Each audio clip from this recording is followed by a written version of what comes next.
بھائی ساس اور سسر یہ اللہ کا انعام ہے، جیسے حسب نسب اللہ کا انعام ہے۔ ہاں جی، کہ حسب نسب کہتے ہیں کہ انسان کا پتہ ہو، اس کا حسب محفوظ ہو کہ اس کا باپ کون ہے، اس کا دادا کون ہے، یہ کس کی اولاد ہے، کس کا خون ہے، یہ کس کی نسل ہے۔ تو یہ اللہ کا بڑا انعام ہے۔ جد جد کہتے ہیں بنیاد کو، جڑ کو، اصل کو۔ حق تعالیٰ نے دیکھو اس کو کیسے ملایا، فرمایا وَتَعَالَى جَدُّ کا، اپنی بڑائی بیان کرنے کے لیے اللہ نے یہ لفظ استعمال فرمایا۔ اس کا مطلب کیا ہے؟ بڑائی اللہ تعالیٰ کی، یہ مطلب تھوڑا ہی ہے کہ اللہ تعالیٰ کا دادا بڑا ہے۔ جیسے خاندان کے اندر دادا بڑا ہوتا ہے اور بڑے کا احترام اور عزت ہوتی ہے، تو اس لیے فرمایا وَتَعَالَى جَدُّ کا۔ اور اسی طرح نسب کے بارے میں اور حسب کے بارے میں یہ فرمایا، اور اسی طرح سسرالی رشتہ، سسرالی خاندان، اللہ پاک نے فرمایا وَجَعَلَهُمْ نَسَبًا وَسِحْرًا، انعام کے طور پر اللہ پاک نے گنوایا کہ وہ ذات بلند و بالا ہے کہ جس نے تمہارا حسب نسب بنایا، اور سحرا سسرالی رشتہ۔ اب آپ اندازہ لگائیں کہ جیسے والدین کی عزت اور احترام ہے، والدین کی عزت کی جاتی ہے، ایسے ہی سسرال کی بھی عزت ہے، ساس اور سسر کی ایسے ہی عزت ہے، ایسے ہی مقام ہے۔ جیسے کہ کہا جاتا ہے، نبی پاک صلی اللہ علیہ وسلم نے ارشاد فرمایا کہ تمہارے 3 باپ ہیں۔ فرمایا، عرض کی گئی کہ وہ کیسے؟ فرمایا ایک تمہارا وہ باپ ہے کہ جس کی وجہ سے تم اس دنیا میں آئے، اور ایک تمہارا وہ باپ ہے کہ جس نے تمہیں اپنی بیٹی دی، اور ایک وہ باپ ہے کہ جس نے تمہیں تعلیم دی، تمہاری تربیت کی، یعنی استاذ۔ اب اگر بیٹی دینے والا وہ لڑکے کا باپ ہو سکتا ہے، یعنی اس کا لڑکے کا سسر جو ہے وہ اس کا باپ ہو سکتا ہے، تو جو لڑکی ہے تو جس نے اس کو اپنا بیٹا دیا ہے وہ اس کا باپ نہیں ہو سکتا۔ ہم آج تک تو یہی سنتے آئے ہیں کہ بھائی ساس اور سسر بھی ماں باپ کی جگہ ہوتے ہیں۔ تو یہ کس نے کہا ہے کہ ان کی کوئی عزت نہیں، ان کا کوئی قدر نہیں ہے؟ ہاں جی، یہ سب سے پہلے جو ہے وہ ایک اب نام مناسب نہیں ہے، ان کے نام میں ڈاکٹر آتا ہے، تو وہ لیڈی سکالر ہیں کہ تمہارے اوپر کوئی خدمت ضروری نہیں ہے ساس اور سسر کی۔ بھائی یہ بہت غلط بات ہے، بہت غلط بات ہے۔ ساس اور سسر کی خدمت، ان کی عزت، ان کی تعظیم یہ ضروری ہے۔ جو لوگ تعظیم نہیں کرتے وہ 3 گناہ میں مبتلا ہوتے ہیں، 3 قسم کا گناہ ان سے سرزد ہوتا ہے۔ پہلا گناہ شریعت نہ ماننے کا، اور دوسرا گناہ کہ یہ جو امن سلامتی والی چیزیں سوسائٹی میں چل رہی ہیں، ہاں جی، کہ جس کی وجہ سے معاشرے کے اندر عزت ہے، احترام ہے اور زندگی گزارنے کی ترتیب ہے، تو اس کو خراب کرنے کا اور بگاڑنے کا۔ دیکھیں، جو نبی پاک صلی اللہ علیہ وسلم نے ایسی کسی چیز کو نہیں چھیڑا جو شریعت سے تصادم نہیں کرتی تھی، اور امن و سلامتی والی چیزیں معاشرے کے اندر رائج تھی، بلکہ کسی بھی نبی نے نہیں چھیڑا ایسی چیزوں کو۔ نبی پاک صلی اللہ علیہ وسلم نے احرام کی جو 2 چادریں تھیں، ہاں جی، ان میں کوئی تبدیلی نہیں کی۔ جو اس معاشرے کے اندر جوتے پہنے جاتے تھے، آپ نے ان میں کوئی تبدیلی نہیں کی۔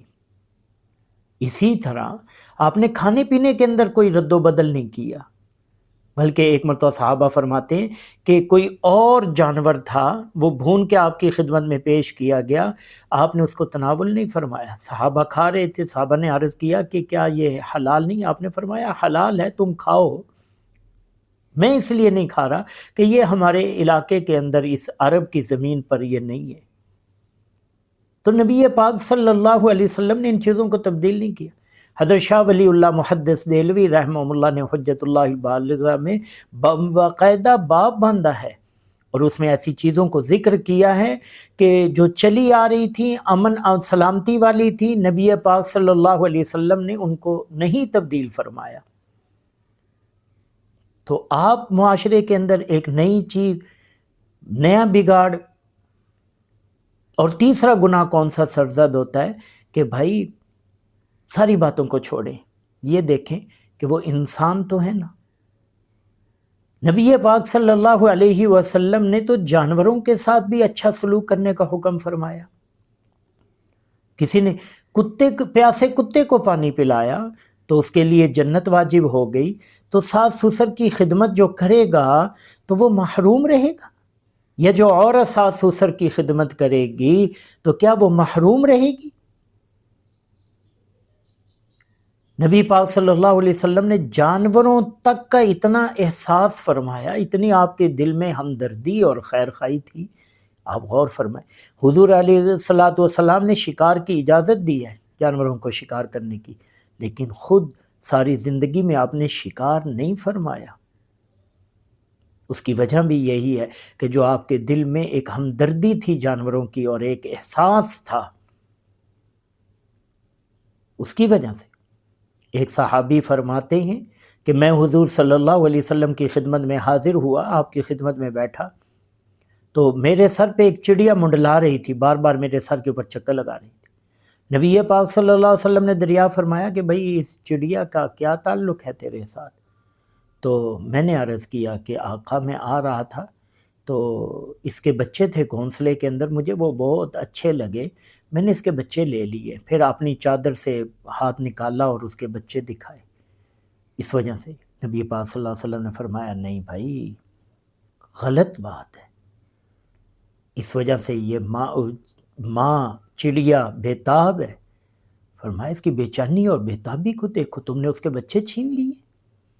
فرمایا جاؤ واپس جا کے اس کے گھونسلے میں رکھ کے آؤ۔ جانور کے بچے لیے، اس وجہ سے ماں کی بے تابی نبی پاک صلی اللہ علیہ وسلم سے برداشت نہیں ہوئی۔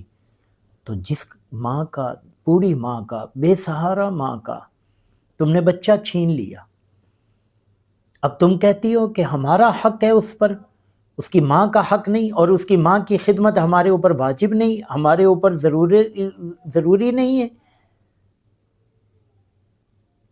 اندازہ لگائیے۔ اسی طرح مصر سے گزرے صحابی رسول، صحابہ کا قافلہ، اور حضرت عمرو بن العاص رضی اللہ تعالیٰ عنہ اس قافلے کے امیر ہیں، ایک جگہ خیمے لگائے۔ فرستاد ایک شہر ہے، اب بھی اسی نام سے ہے، یہ صحابہ کے دور سے یہی نام چلا آ رہا ہے۔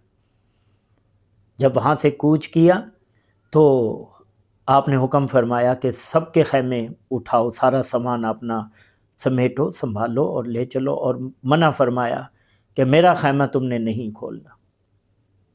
پوچھا گیا کہ اس میں کیا لاجک ہے، کیا حکمت ہے، اس میں کیا چال ہے کہ آپ کا خیمہ کیوں نہیں کھولنا؟ فرمایا میرا خیمہ یہیں رہے گا۔ جب وجہ پوچھی گئی تو بتلایا کہ اندر جا کے دیکھو کہ جن دنوں میں میں نے یہاں قیام کیا ہے، ایک چڑیا نے اپنا گھونسلہ بنا لی ہے، اب وہ میرے سامنے آتی رہی ہے، بناتی رہی ہے، اب اس کے بچے ہو گئے ہیں۔ تو دو ساتھیوں کی ڈیوٹی لگائی کہ تم نے ادھر ہی ٹھہرنا ہے اور اس خیمے کی حفاظت کرنی ہے، اور ان کو بالکل نہیں نکالنا جب تک کہ یہ خود نہ چلے جائیں، خود نہ نکل جائیں۔ جب یہ خود چلے جائیں پھر تم نے یہ خیمہ جو ہے وہ لے کے آنا ہے بھی۔ تو جانوروں کے ساتھ اچھا سلوک کرنے کا حکم ہے، تم انسانوں کے ساتھ اچھا سلوک کرنے کے لیے تیار نہیں ہو، اچھا سلوک کرنے کے روادار نہیں ہو۔